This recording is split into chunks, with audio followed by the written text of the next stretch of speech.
Dice el texto que en aquel tiempo vinieron los discípulos a Jesús haciéndole una pregunta. ¿Quién es el mayor en el reino de los cielos? Mire qué pregunta. Complicada, ¿no? ¿Quién es el mayor en el reino de los cielos? Los discípulos seguramente estaban preocupados por la cuestión de la grandeza.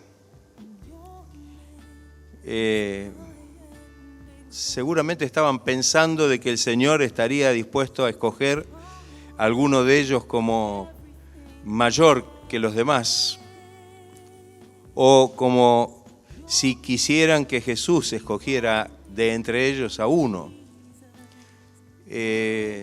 Lo cierto es que tenían en su corazón este sentir. ¿Quién es el mayor? ¿Quién va a ser el mayor?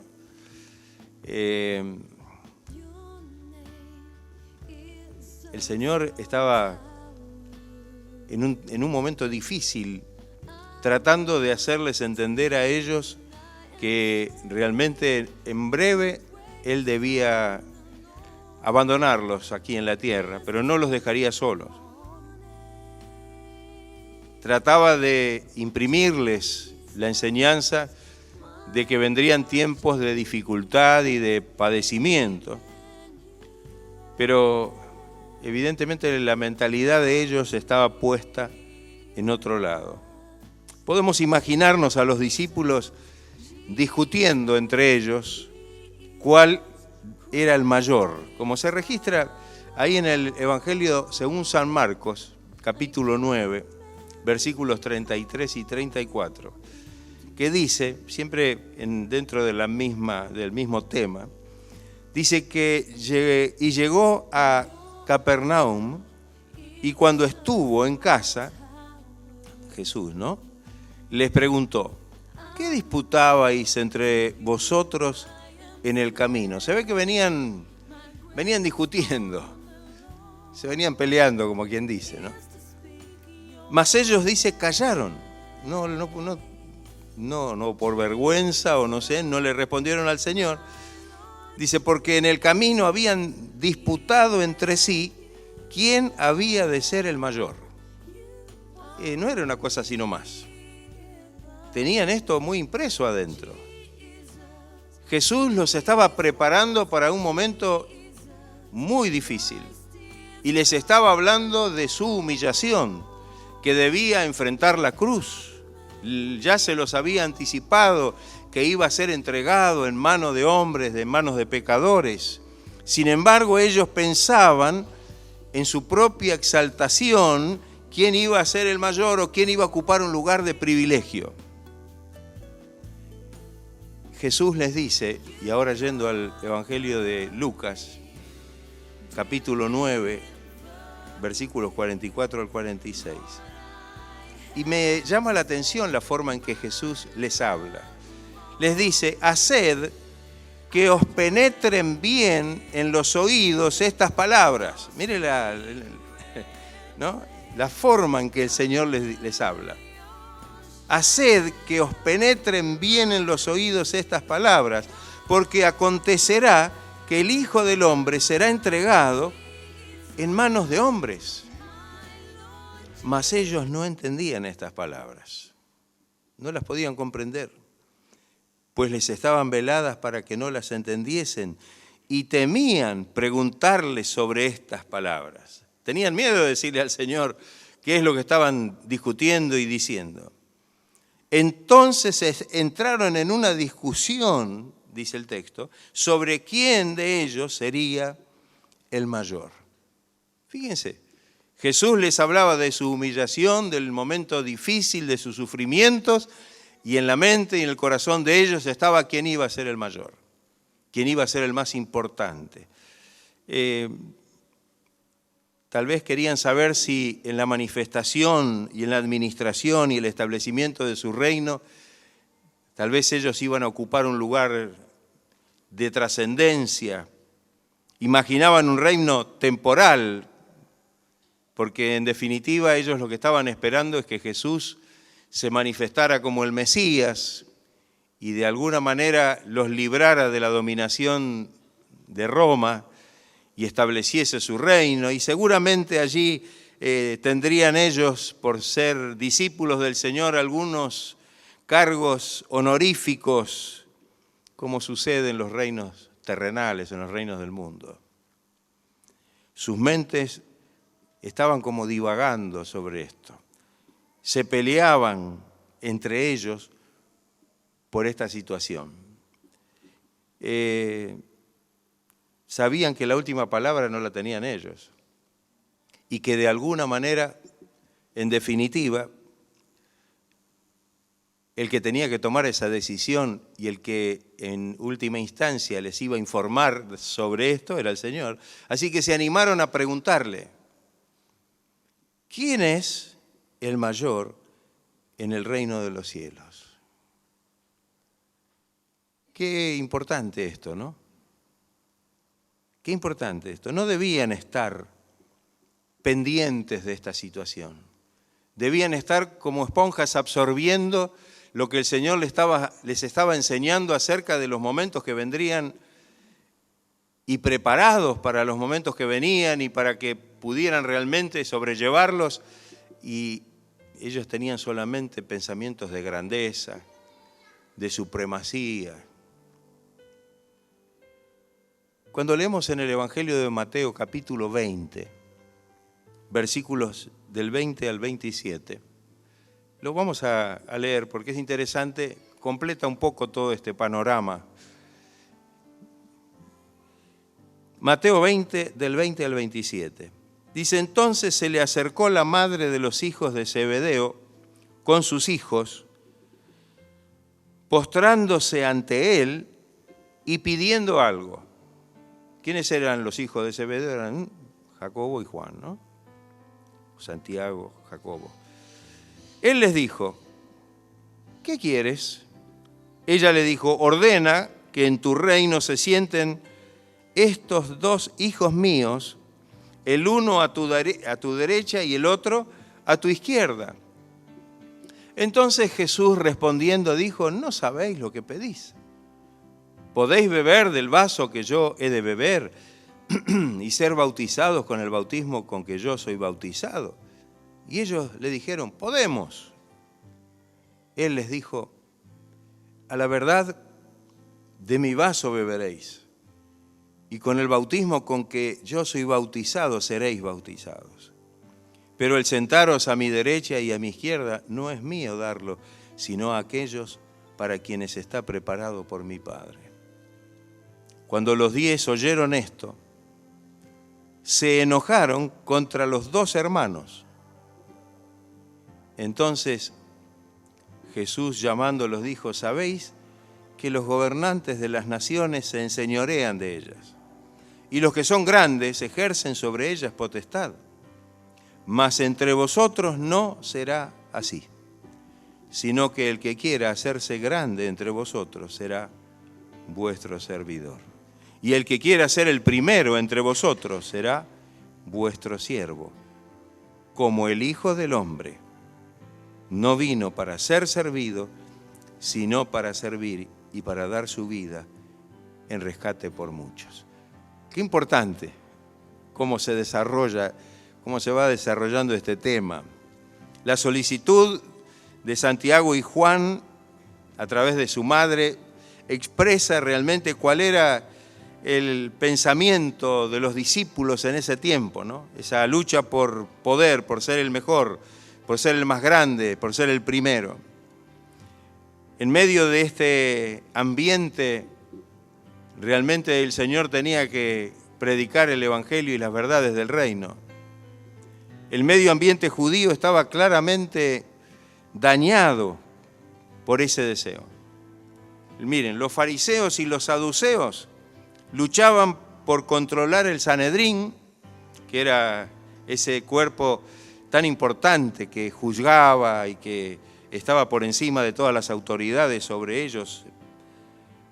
Y las familias de sacerdotes se congraciaban con el César a fin de conseguir un sumo sacerdote.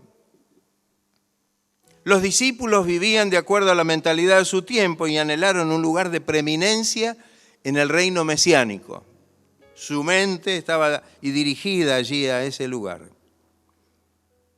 Una situación similar vivía el cristianismo del primer siglo, dado que en el seno de la iglesia se producían luchas y contiendas, controversias por el poder religioso y las jerarquías eclesiásticas. Cuando miramos el libro de Apocalipsis en el capítulo 2, el mensaje a Pérgamo, allí se habla de la doctrina de los nicolaitas, ¿no? Que entre las cosas que se infieren acerca de este personaje era alguien que de alguna manera quería establecer ciertas jerarquías.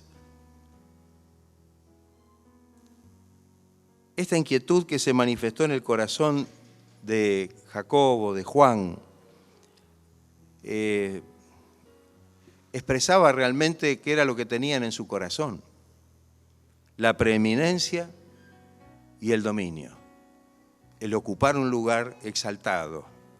Aunque seguían a Jesús, no habían logrado romper con el pensamiento que en ese tiempo dominaba a aquellos que vivían.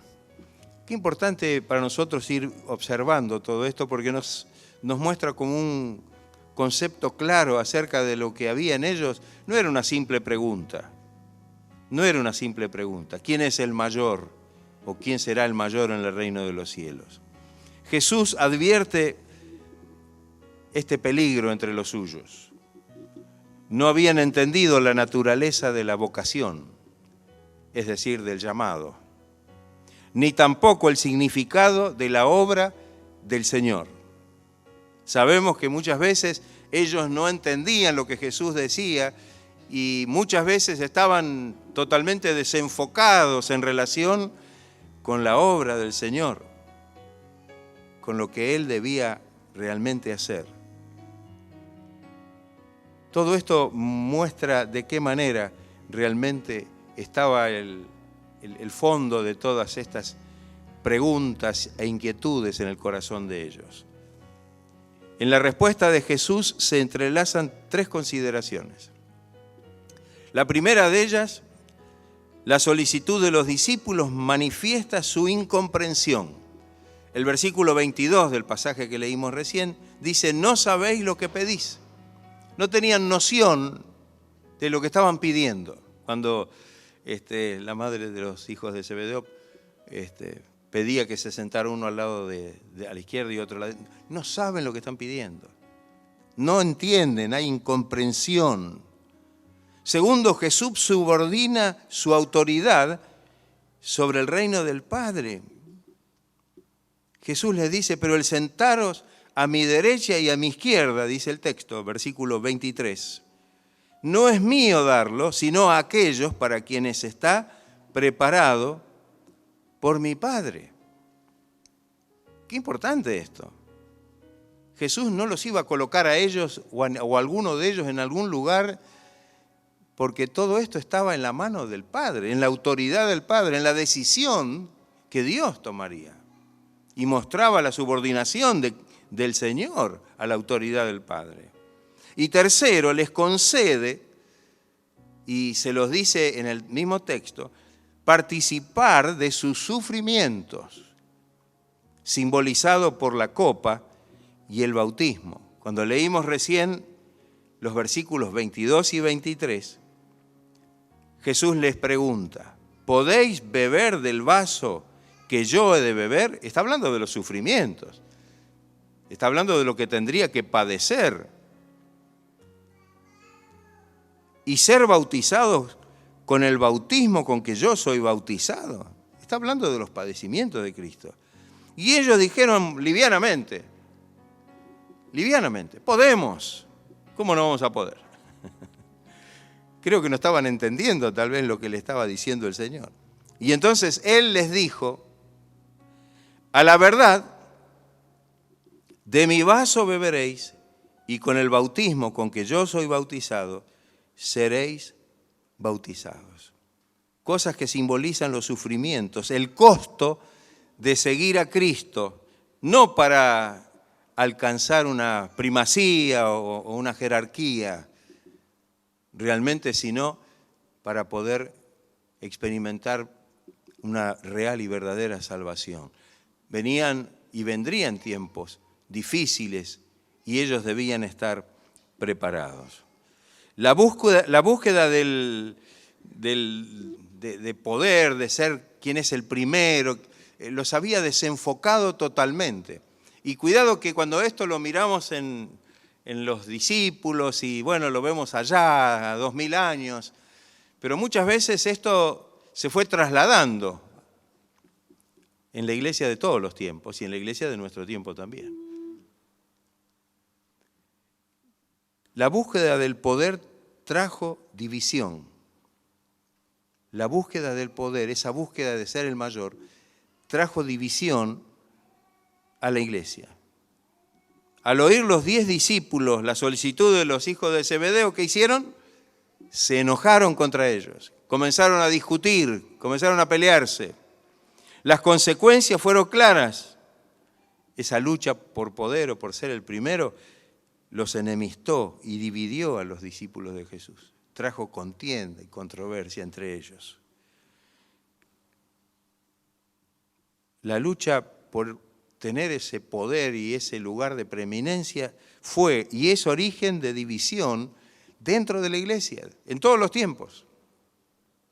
En nuestros tiempos también, hoy también. Pero en realidad la iglesia es el cuerpo de Cristo.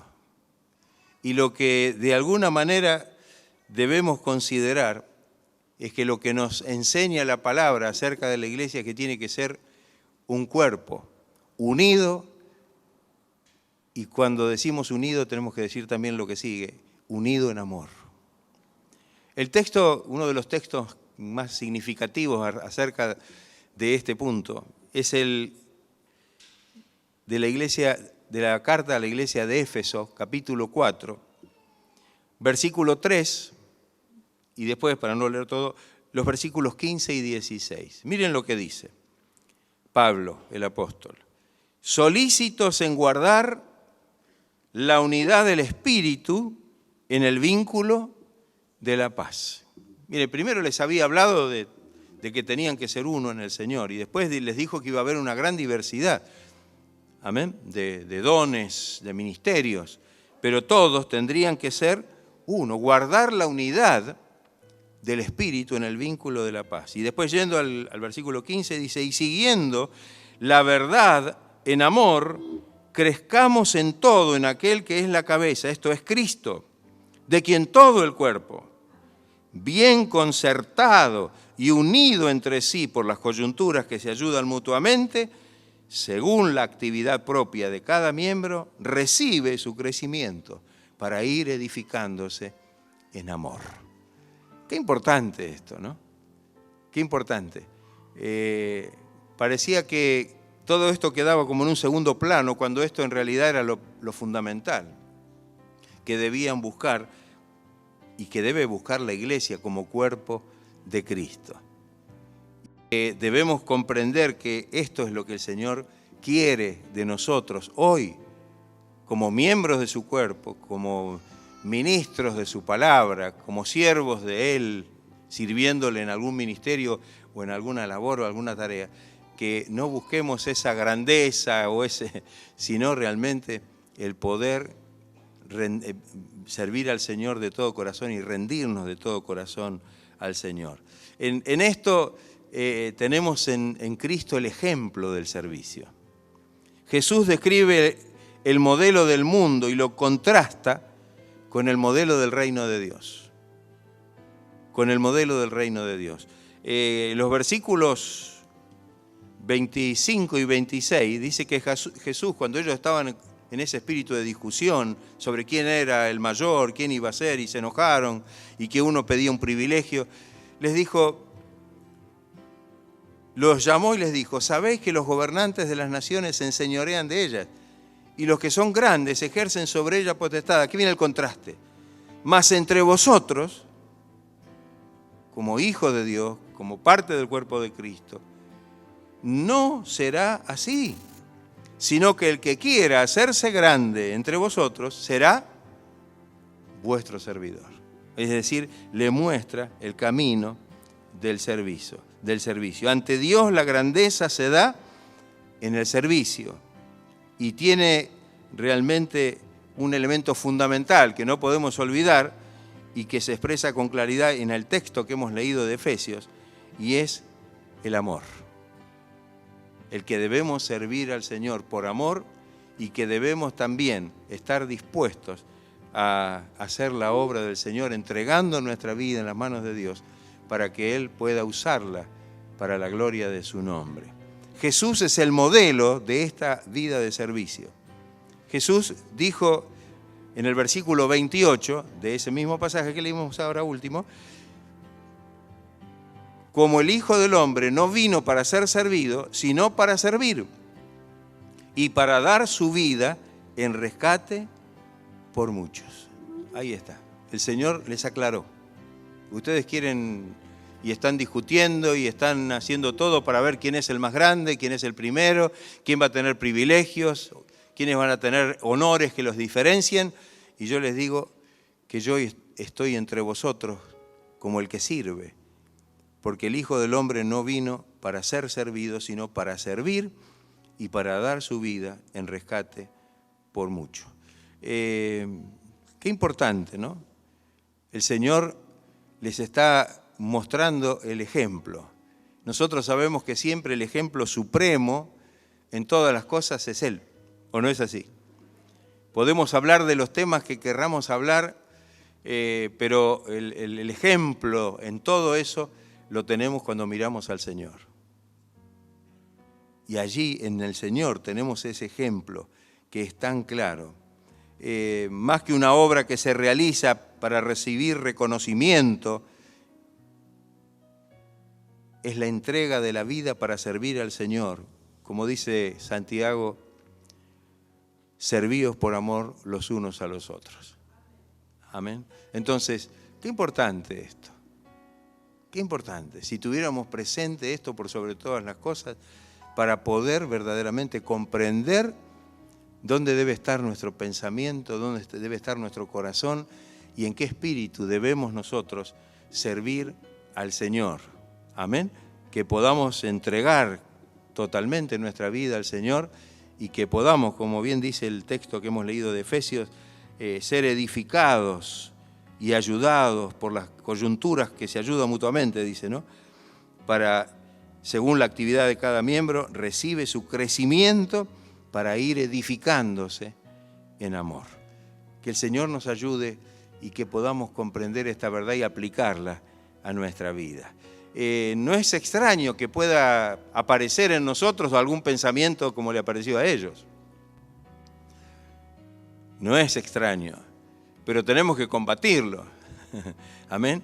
Cuando ellos se pusieron en esa postura, el Señor les tuvo que mostrar que eso entre ellos no debería ser así. Eso es para el mundo. El mundo actúa de esta manera. Y los modelos del mundo no nos sirven para ponerlos dentro de la iglesia. Sabemos que como iglesia no nos metemos en política. Y si un gobierno es mejor que otro o no lo es, o si un sistema de gobierno es mejor que otro, no lo sabemos.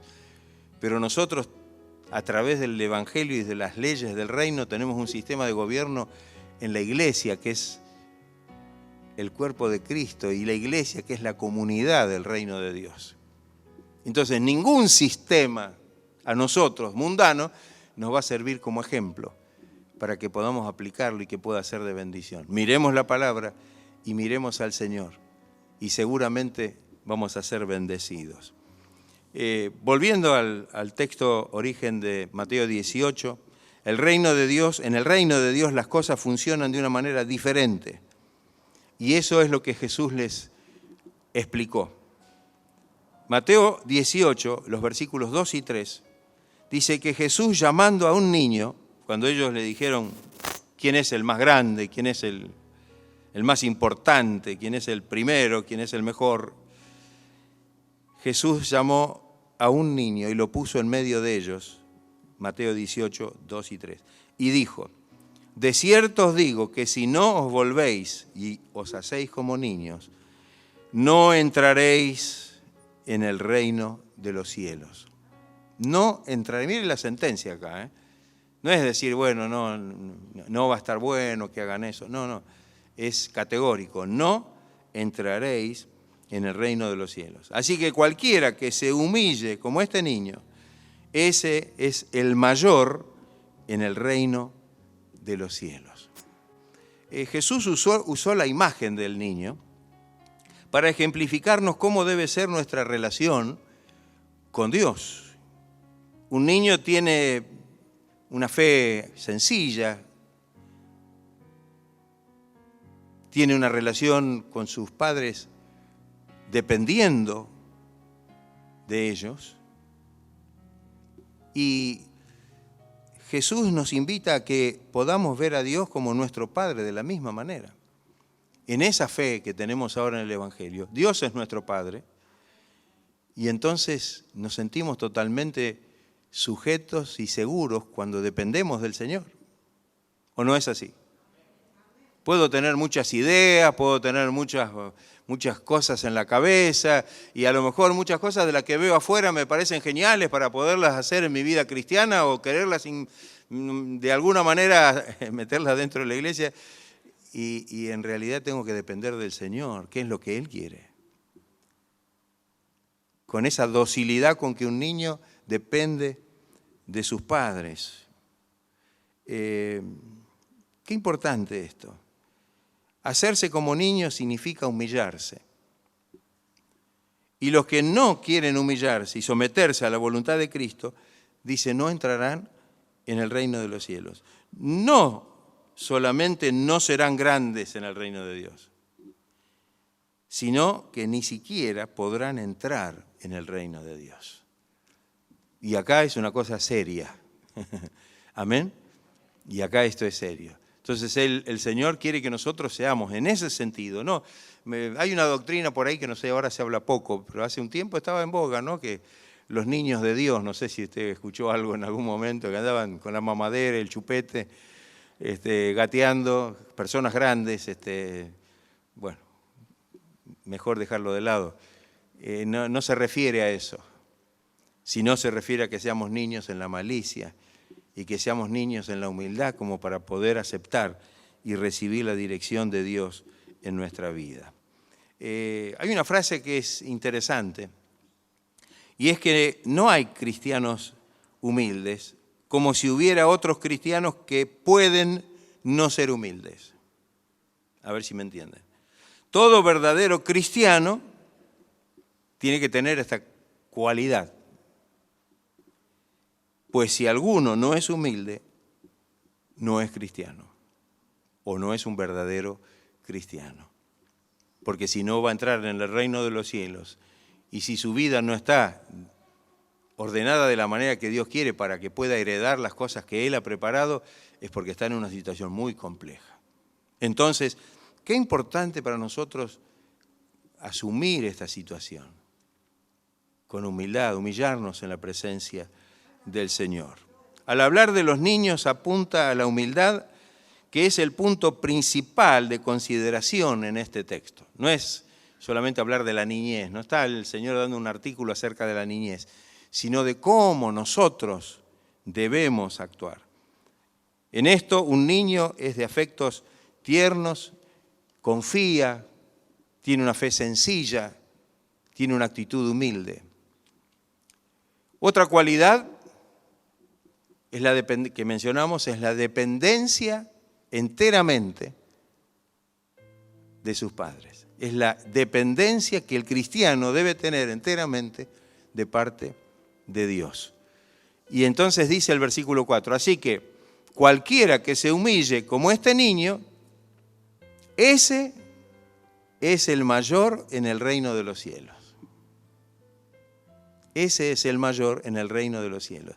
De esta manera Jesús contesta la pregunta. Porque ¿cuál era la pregunta? ¿Quién es el mayor en el reino de los cielos? Y Jesús les dice, cualquiera que se humille como este niño va a ser el mayor en el reino de los cielos. De hecho, entonces, no va a haber uno que sea mayor. Ojalá que todos seamos mayores. ¿Se da cuenta? La respuesta de Jesús es muy clara en esto. Cualquiera que se humille como este niño, ese es el mayor en el reino de los cielos. Debemos seguir los pasos del Señor, porque Él se humilló. Él es nuestro ejemplo, decimos. Él dio el ejemplo de humillación perfecto y más grande que podamos tener en la Biblia. Cuando leemos en Filipenses capítulo 2, creo que un texto que lo conocen también, capítulo 2, versículos 5 al 8, dice: haya pues en vosotros este sentir que hubo también en Cristo Jesús, el cual, siendo en forma de Dios, no estimó el ser igual a Dios como cosa a que aferrarse, sino que se despojó a sí mismo, tomando forma de siervo, hecho semejante a los hombres, y aun estando en la condición de hombre, se humilló a sí mismo, haciéndose obediente hasta la muerte, y muerte de cruz. Qué importante esto, que nosotros podamos comprenderlo. Jesús como hombre, es decir, en su calidad, en su encarnación, en su calidad de hombre, dice en la carta a los Hebreos que aprendió la obediencia. Y aunque era hijo, por lo que padeció, aprendió la obediencia. Y vino a ser autor, dice la palabra, de eterna salvación para todos los que le obedecen. Qué importante la enseñanza que tenemos en la Biblia acerca de este tema. Es importante recordar que los apóstoles que disputaban esta cuestión y que se pelearon y que discutieron y disputaban entre ellos quién sería el mayor, finalmente parece que luego aprendieron esta lección, esto es lo que el Señor les enseñó, y con toda humildad sirvieron al Señor y dedicaron su vida a Él, y muchos de ellos sacrificaron su vida y murieron por el Señor. Pudieron luego comprender qué era lo que el Señor les había dicho, lo que el Señor les había enseñado. Qué importante entonces aprender las lecciones que nos da el Señor, aplicarlas a nuestra vida. Ellos habían hecho un montón de cosas que no estaban bien, pero tuvieron que recibir la enseñanza, aplicarla en su vida, y luego seguramente esto fue maravilloso para que ellos pudieran llevar adelante su ministerio. Muchos de ellos fueron mártires. Muchos de ellos tuvieron que padecer y que sufrir. Tal vez allí ya no había nadie que les tuviera que enseñar, lo habían aprendido. Tal vez recordarían las palabras que Jesús les había dicho. Y ahora no estaban disputando quién era el más grande o quién era el mayor, sino estaban dispuestos y con un corazón abierto a entregar su propia vida para poder realmente ser fieles al testimonio de Jesucristo. El versículo 5 dice: y cualquiera que reciba en mi nombre a un niño como este, a mí me recibe. En Mateo capítulo 10, versículos 40 y 42, debemos recordar que el niño es tipo del discípulo. Hay una relación entre el ejemplo, la figura que pone el Señor allí y los discípulos. Jesús se está refiriendo a sus discípulos. En Hechos 21:17, cuando llegamos, dice el texto, ¿no? Cuando llegamos a Jerusalén, los hermanos nos recibieron con gozo. ¿A quiénes recibieron? A los discípulos que fueron. Esto lo estaba hablando, estaba hablando acerca de los que llegaron a Jerusalén. En Hechos 28, 14 y 15, dice: donde habiendo hallado hermanos, nos rogaron que nos quedásemos con ellos 7 días y luego fuimos a Roma, de donde, oyendo de nuestros hermanos, oyendo de nosotros los hermanos, salieron a recibirnos hasta el foro de Apio y las 3 tabernas. Y al verlos, Pablo dio gracias a Dios y cobró aliento. Fueron recibidos los discípulos. Fueron recibidos. Colosenses 4:10 dice Marcos, el sobrino de Bernabé, acerca del cual habéis recibido mandamientos, si fuere a vosotros, recibidle. Estos textos son ejemplos de cómo habían comenzado ellos a entender lo que era realmente practicar lo que el Señor les había encomendado y a qué se refería el Señor cuando hablaba y decía esto. En el versículo 6 de Mateo 18 dice: y cualquiera que haga tropezar a alguno de estos pequeños que creen en mí. Tropezar es lo opuesto de recibir. Una cosa es recibir con amor, con gozo, aceptar. Y otra cosa es poner tropiezo. Poner tropiezo. Hay textos que hablan claramente acerca de esto, y esto sí que le tenemos que tener y prestar atención. En Mateo 13, versículos 41 y 42, mire lo que dice: enviará el Hijo del Hombre a sus ángeles y recogerá de su reino a todos los que sirven de tropiezo y serán echados en el horno de fuego. ¿Qué le parece? Por ser tropiezo a uno de estos pequeñitos. ¿Cuáles eran los pequeñitos? Los pequeñitos eran los discípulos, eran los que eran enviados. No eran los niños, no está hablando de los niñitos, no está hablando, por eso digo, de las criaturas, está hablando de los que realmente servían al Señor. Y hay muchos textos que podemos mencionar, yo rescaté solamente algunos. En Romanos 14, 13 dice: así que ya no nos juzguemos más los unos a los otros, sino más bien decidid, no poner tropiezo u ocasión de caer al hermano. ¿Qué le parece? ¿Es importante esto? Mire, que está dentro del mismo contexto que venimos hablando, dentro del mismo contexto. No solamente no querer ser el mayor, el mejor, el primero, el que tiene, sino actuar de tal manera que no seamos de tropiezo y de ocasión de caer a nuestro hermano. Porque si hay algo que hace caer a nuestro hermano, no importa si a mí me gusta o no me gusta, pero si esto puede en alguna manera traer tropiezo, tengo que considerarlo con cuidado, porque hay una condenación para el que hace tropezar o caer a otro, que quizás sea débil en la fe. Porque la palabra no dice que los débiles en la fe, para pegarle un empujón y sacarlos que se vayan los débiles.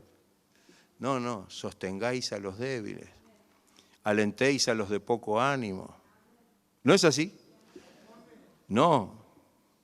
En Romanos 16, 7 dice: mas os ruego, hermanos, que os fijéis en los que causan divisiones y tropiezos, en contra de la doctrina que vosotros habéis aprendido, y que os apartéis de ellos, de los que causan divisiones y de los que causan tropiezo.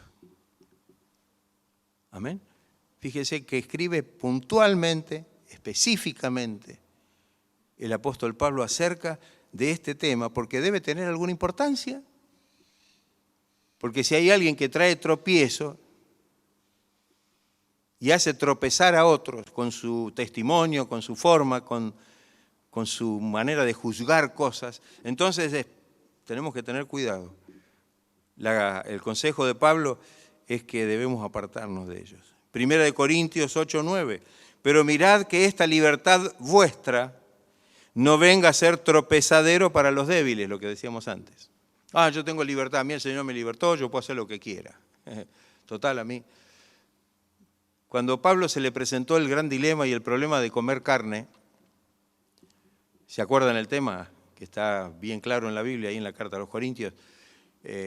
La carne que era sacrificada a los ídolos y que después se vendía en la carnicería y que, bueno, tenía todo ese problema.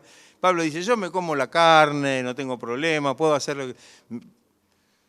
Pero si esto puede ser motivo para que un hermano tropiece, no comeré, dice, carne jamás.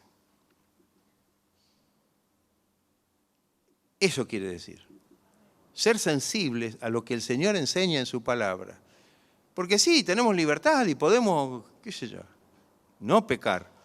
Pero tenemos libertad para ciertas cosas. Pero si esa libertad, como bien dice acá, viene a ser tropezadero para aquellos que son débiles, que no han llegado a la fortaleza de la fe o del entendimiento de las cosas de Dios, tenemos que tener cuidado.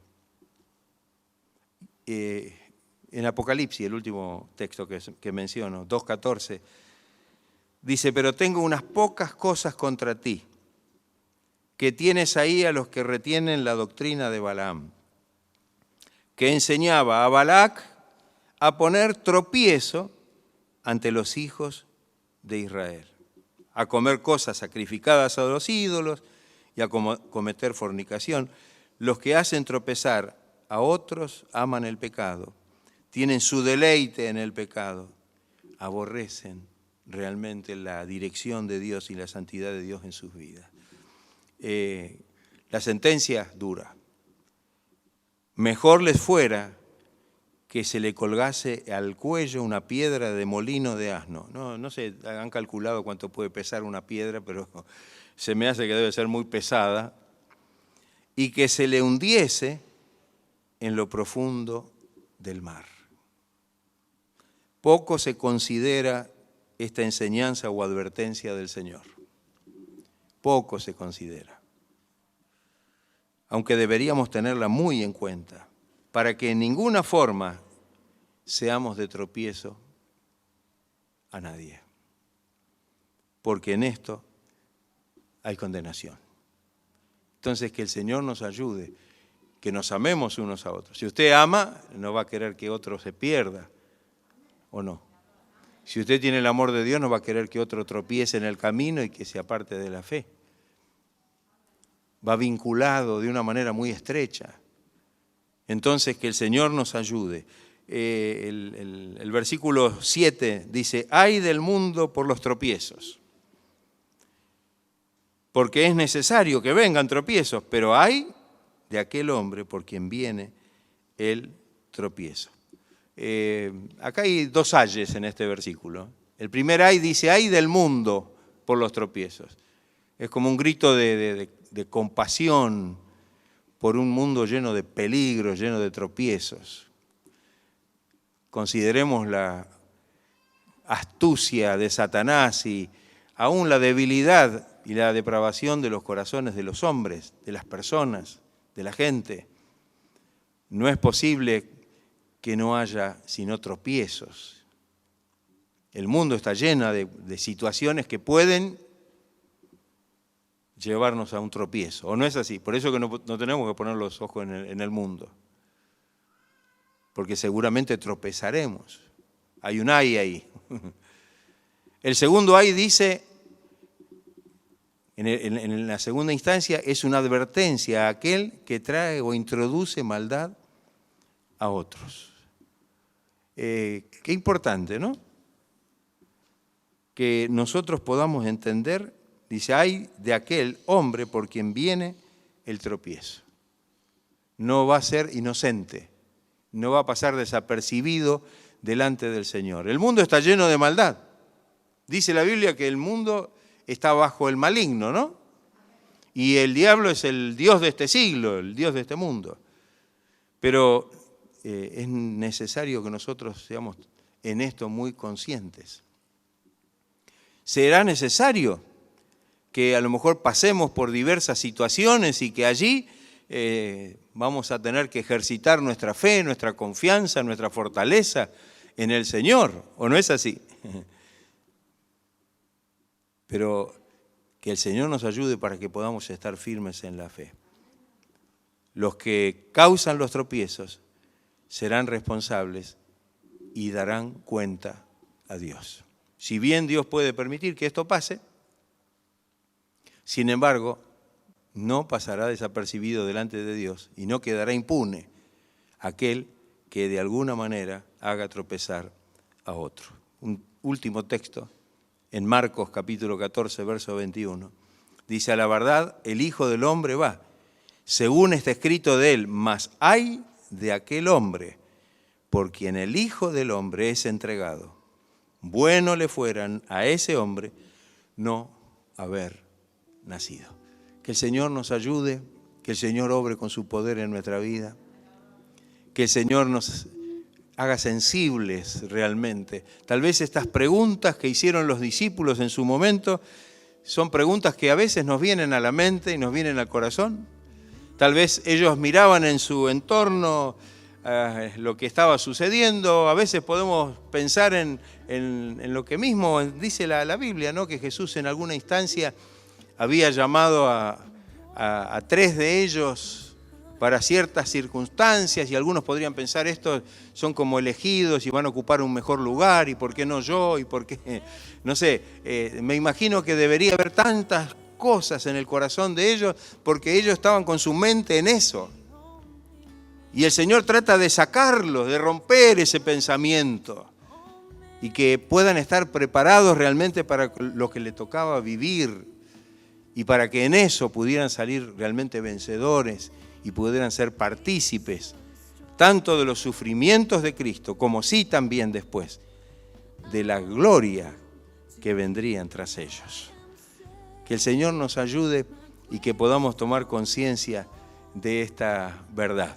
Y que esto entonces nos haga ser temerosos de Dios y que nos haga valorar a nuestros hermanos, no para querer ser mayor que el otro, ¿no? Porque bien claro enseña la palabra que no debemos considerarnos superiores a los demás, que no debemos creer que somos los mejores, sino que por el contrario, el pensamiento del creyente tiene que estar al revés, no considerándonos mejores, sino considerando a los demás, dice la Biblia, como superiores a uno mismo. Entonces, que el Señor nos ayude en ese espíritu. De esa manera vamos a poder servir al Señor con humildad de corazón, con disposición de corazón y dispuestos realmente a trabajar en comunión con todos nuestros hermanos. Amén. Amén. No inclinarnos al juicio, porque, y con esto termino, sabe que Dios no le dio al ser humano la prerrogativa del juicio, porque el juicio le pertenece solamente a Él. Amén. Ningún ser humano tiene la prerrogativa del juicio. Así que no somos quien para juzgar ni para condenar, porque en definitiva Dios es el que nos va a juzgar a todos. Porque todos compareceremos ante el tribunal de Cristo, dice la palabra. Amén. Entonces, que el Señor nos ayude y que en ese espíritu de humildad, de amor, en ese espíritu de considerar de que somos partes de un mismo cuerpo, aunque tengamos distintas funciones y aunque debamos hacer distintas cosas, porque el Señor nos da a cada uno conforme a lo que Él establece y a lo que Él quiere y lo que Él cree que debemos hacer, que todos nos sintamos parte los unos de los otros y que podamos servir y trabajar en la obra del Señor, complementándonos, ayudándonos e ir edificando esta maravillosa obra en amor, que es lo que el Señor, en definitiva, derrama en nuestros corazones. El gran móvil de Dios, ¿cuál fue? El amor. El gran móvil de Dios para salvar a la humanidad, para enviar a Jesucristo, para hacer todo lo que hizo fue el amor. ¿Puede menos que eso ser nuestro móvil para servir en la obra de Dios? ¿Podemos prescindir del amor de Dios para servir en su obra y para trabajar y para de esa manera realmente ser parte de esta obra maravillosa que el Señor ha puesto aquí en la tierra? Sería algo que no tiene sentido. Así que el Señor nos ayude, que podamos retener esta palabra en nuestros corazones. Si quiere leerla en su casa, lea los versículos detalladamente después. Pero se va a dar cuenta que el Señor le está dando grandes enseñanzas a ellos, que las necesitamos aprender nosotros y las tenemos que tener en cuenta para nuestra propia vida cristiana, para nuestra vida de servicio en la obra del Señor.